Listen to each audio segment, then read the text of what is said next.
What's going on YouTube? This is Gamer Matt Weavius, and today I've got a very special guest with me, and that is the JFJ Easy Pro resurfacing machine. And this, my friends, is the MVP, well, probably second to my vehicle, which I use to pick up my games and drive around and find them, is the MVP of my collection as far as getting games and fixing them for a good deal. You know, if you're somebody that goes out to the yard sales, the pawn shops, the thrift stores, you know, even used game stores like GameStop, then this machine, I'm telling you, it's completely invaluable if you're a big collector. And I'm so glad I got this. I got this a year and a half ago, and I can't tell you how happy I am I got it. So I'm going to share with you guys what I think about it, what I dislike, what I like, everything about it that I've found out for the past year and a half, and I'm going to give you a demo of how I personally use it. First off, if you've done any research on disc repairing machines, they can be very, very pricey. The cheapest is probably the Skip Doctor, and the Skip Doctor sucks. I used to have a Skip Doctor a long time ago, and it's not even in the same league as this machine. Basically, they have machines that are even up to a couple $1,000s, and those machines are self-automated. You know, there's minimal manual labor involved in fixing your machine in your discs. But as far as my research, this is the most bang for the buck as far as how cheap it is to get the supplies, how good of results you get, and how affordable the unit is itself. And right from the get-go, when you buy this unit, you get supplies, I'd say enough to do probably 40 discs, I'd say, with the supplies that are included, just off of the formula. And then the pads that are included could probably go a little longer before you could need to get more. So anyways, let's talk about what you get when you buy this. I paid for my unit. I got the whole setup shipped to me for $130, just depending on where you go. If you have any coupons and whatnot, it'll vary. But what came with it, and of course I used supplies since then, is the unit itself. 2 pads, these are the polishing pads, and 2 sanding pads. And you don't ever have to replace the sanding pads. You just take the adhesive sandpaper off, and it came with 6 adhesive sandpapers, 3 of each different type of grit. So you got a softer grit and a harder grit. So that's what it came with, and then it came with the 2 4-ounce bottles of solution 1 and solution 2, basically the finer solution and a little bit more of an abrasive solution. If any of you have done like automobile, you know, paint repair or any painting or polishing on jewelry or whatever, you'll understand kind of how this works. Basically, what you're doing is you're taking, when you have a disc that's got scratches, this one, you know, I can't really, this one's doesn't have deep scratches. The disc is jacked up, but as far as scratches go, not really good to look at. But basically what they are just, if you had a microscopic vision of them, they're ridges. And when you're polishing, you start out maybe with the soft sandpaper or the coarse, depending on how big those ridges are, and you just buff them down, and then you move on to the polishing and you buff it finer, and then you move on to the finer polishing and you buff it more, and you make those scratches tinier and tinier and tinier and tinier until they're nearly, you know, invisible. And so that's basically what you're doing with the disc. And that's what you do with jewelry. When your jewelry's dull, you go and you buff it and you polish it, and it makes those scratches that were once bigger teenier and teenier and teenier, and then it's shiny again because you don't see them. So that's what you're doing when you're repairing a disc. Now, a little bit about discs. I have bought so many discs that I wouldn't have bought had I not had this machine, because I don't have to factor in, say there's a game that costs $2 at the thrift stores. And it's not really a rare game, it's not an uncommon game, but it's a game I kind of want. It's $2, but it's completely jacked up. Then I would have to factor in that I would have to pay maybe $2 or $3 to get it repaired at some place, and then wait a couple days, and that's your typical price that you would pay and your typical amount of time you'd wait.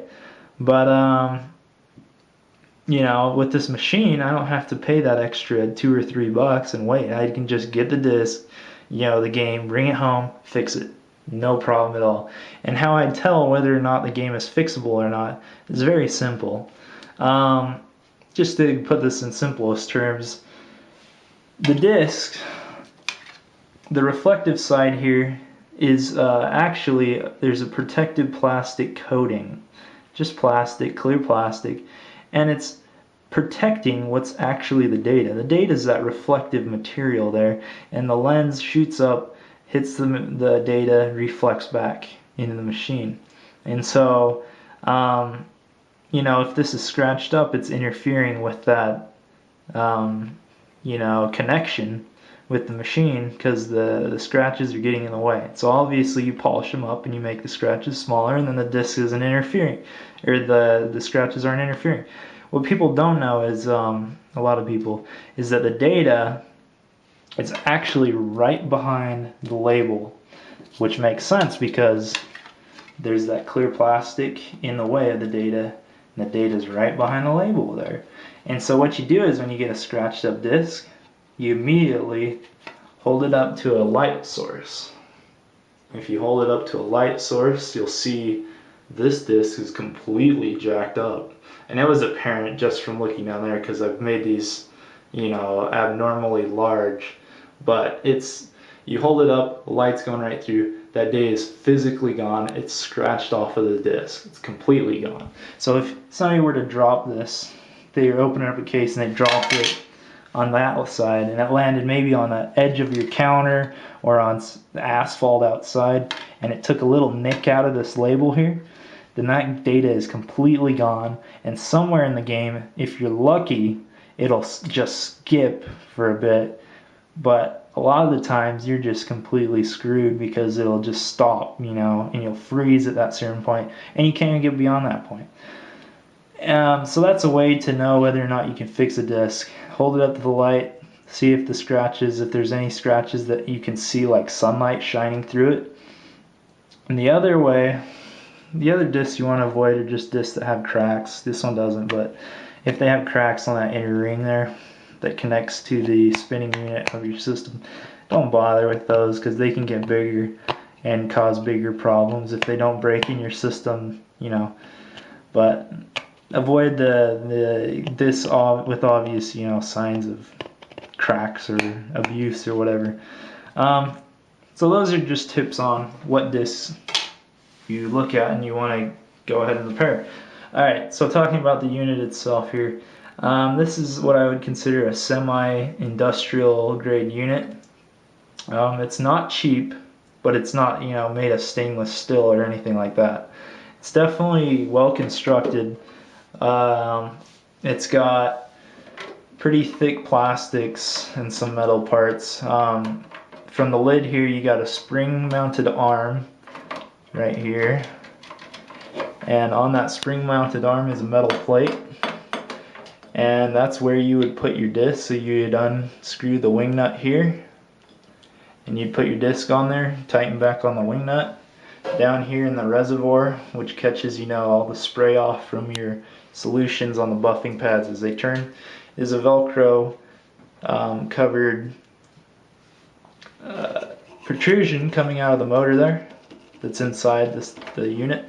And you put your pads on there of various sorts depending on the process.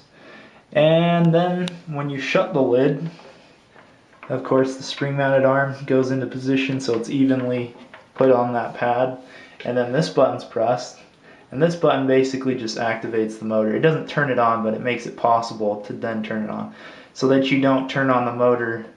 It's impossible to turn on the motor without having that lid shut or by pushing that button.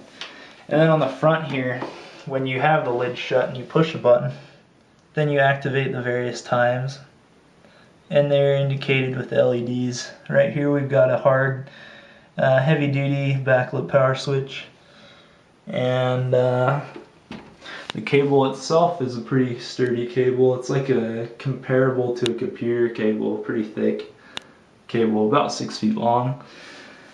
And like I discussed the supplies earlier, the supplies included were the two pads, the two sanding pads with 6 different adhesive sandpapers, and then you came with 2 of these, solution 1 and solution 2. Solution 1 is the finer solution, it's basically your last step, and solution 2 is your second step, before it's your second to last step. Alright, so some little things that I did to my system, and things that I've learned from the past year and a half from using this, is when you screw on a disc, so you put a disc on there and you screw this on, well, this is plastic, right? And when you tighten that on and you get to the point where you're tightening, because you want the disc on there tight, you don't want it too tight, but you want it on there tight, snug. The problem is when that plastic then starts to tighten, it begins to give a little bit of like a push to it. And so what I did is I added a bunch of like, this is kind of ghetto, but it's what's that called? The black tape that you wrap with wires. Oh my gosh, I can't even remember it. Anyways, it's that rubbery black tape. I put it on there, and when I tighten the disc on, electrical tape, that's it.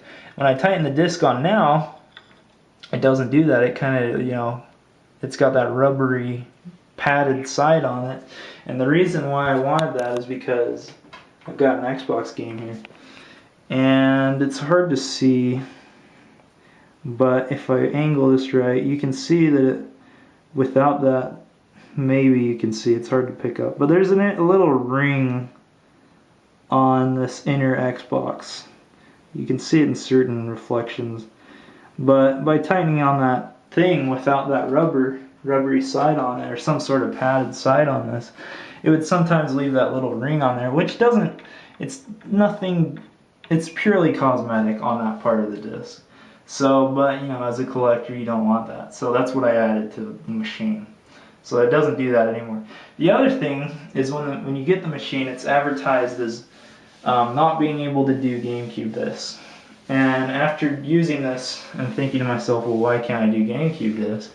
I'll show you why they say you can't. Because when you put a GameCube disc on there, you've got about almost an inch of area that's not covered up on this metal plate. And when you put the, say for instance you're doing sandpaper, because you got huge scratches and you need to get those scratches down, so you put the sandpaper on and you put your disc down, well, this metal plate's going to be rubbing against that sandpaper, and what's going to happen is that metal plate heats up. And this doesn't even say in the manual, this is something they don't even discuss. But if that metal plate heats up, then it expands a little bit because you got the disc clamped down there.